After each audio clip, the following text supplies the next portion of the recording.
everyone, welcome back to the Diabetic Diet Show. Today I'm working on cast iron pan. I'm going to cook breakfast in it and see how it tastes. Also, don't forget you have to have one of these little cloth covers for the handle. I have some butter cooking in here, and in the center of the pan I have 437 degrees. On the outside I have 264. I'm going to go ahead and put some butter in, and I'm going to use about a 1/16 of a stick. So I'm going to put a large amount of butter in here.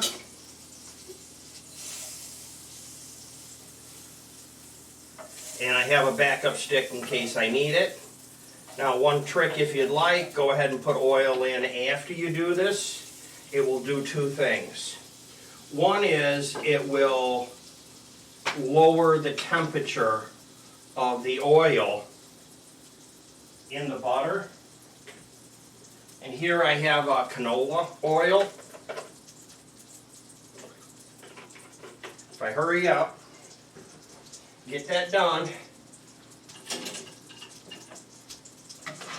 mix it with the butter.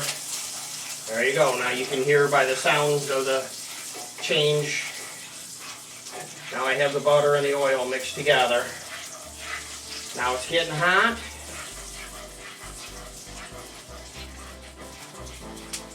Just like that. Let's finish doing some cutting here. You're supposed to turn the bell peppers on their back so that this waxy outside is down. Apparently it has the ability to dull your knife, and I need to sharpen my knives again.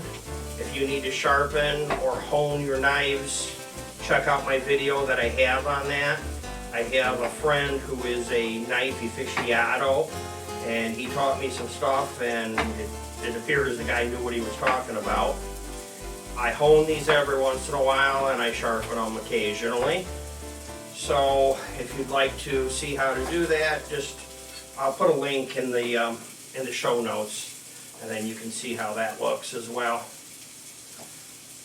You'll be amazed. When you have a sharp knife, you're going to go, wow, that knife was really dull. This is cutting really well. Okay, one more to do here. And of course, once again, you're cooking in a cast iron pan, so don't cut stuff up too small. The bigger you leave it, the better. I like to make things bite-sized, so when I go to eat them, I don't have to cut them in this kind of setup here. To the next step, get these in here. Now, we're not going to leave these in real long. We're not cooking these real well or anything. We're basically toasting them up. Okay, these are almost done. Just a little bit. And of course, these are all keto. Everything here is keto friendly because there's no sugar in any of this. So this is a keto breakfast. And that's what you want if you're a diabetic.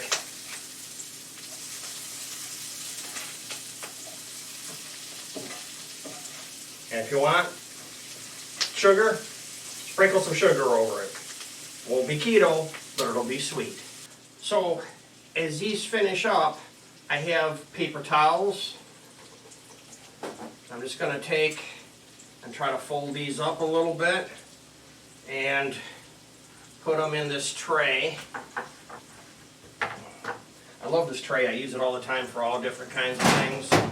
I bought it from a restaurant supply store. If you have one of those in your area, that could be a good source for you to get things. You can check with Google and find one. Ours here in Chicagoland is called Gordon's, and they sell to restaurants, but they'll sell to the general public as well. You just buy at retail rather than wholesale like a restaurant does, which is fine. I mean, you're gonna buy something that costs a few bucks. I don't really think there's much difference. There we go. Now this pan needs to be wiped out with paper towels because it is all oiled down. Here is what the potatoes look like, and you can go ahead and do this to them. Fold this over, just like that. Roll them out of here if you want. A couple jumped off. Pat them dry as much as you want. If you leave them a little oily, when you take them off the paper towel, they'll come off the towel easier. Now, you know oil is good for you. Oil is on your keto diet. So olive oil is good for you. It's not going to hurt you any. And the other was a canola oil. I'm using a brown and serve sausage. They come frozen. This is a new package. I have one here all ready to go. Okay, we're hot again on the pan. I am going to take brown and serve sausage and I'm going to put it in the pan.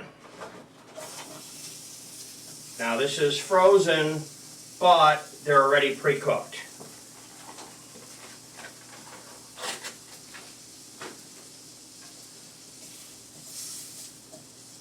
I don't really need much more oil at this point because I've already seasoned the pan and I want to get a little bit of char.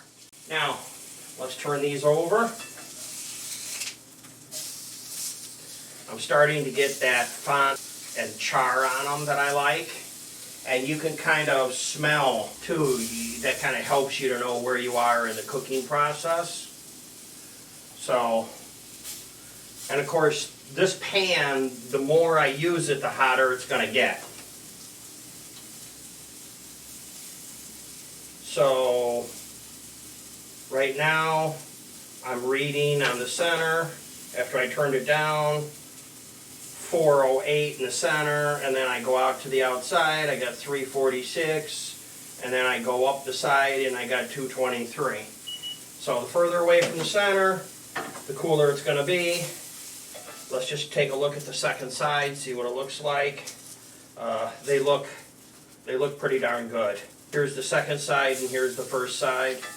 So they're starting to look like they're all done. That looks real nice. So let's get these out of here. Let's go ahead and work on these eggs. Pepper, salt. Go ahead and drop them in very carefully. Stand back.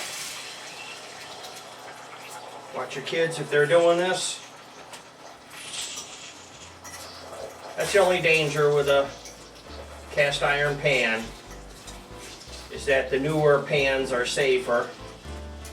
And of course, we want to cook eggs at 250 degrees. And we can just check our pan and see we are on the sides, we're at 153 at the most. So we're in pretty good shape there. Now, you know, my new pans, and I can show you this on a new pan, 360 on the bottom. So we're pretty hot on this pan. Turn it down a little bit. So my new pans have a stainless steel plate in the bottom of them, and it disperses the heat evenly across the pan. This is kind of like wok cooking, where when you cook in a wok, you know that the center is going to be hotter than the outside, and you can move stuff out as you're cooking, move it out away from the center. Okay, now these eggs are about done here. We need to get them out of there.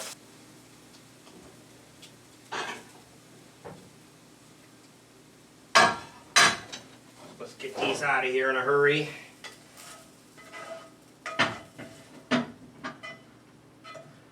I don't mind them cooked, but I don't like my eggs burnt. If my eggs are burnt, I throw them away. The chickens love me. Here we go, folks. That's my show for the day. I hope you enjoyed it. And Now I'm going to eat a breakfast. Bye for now.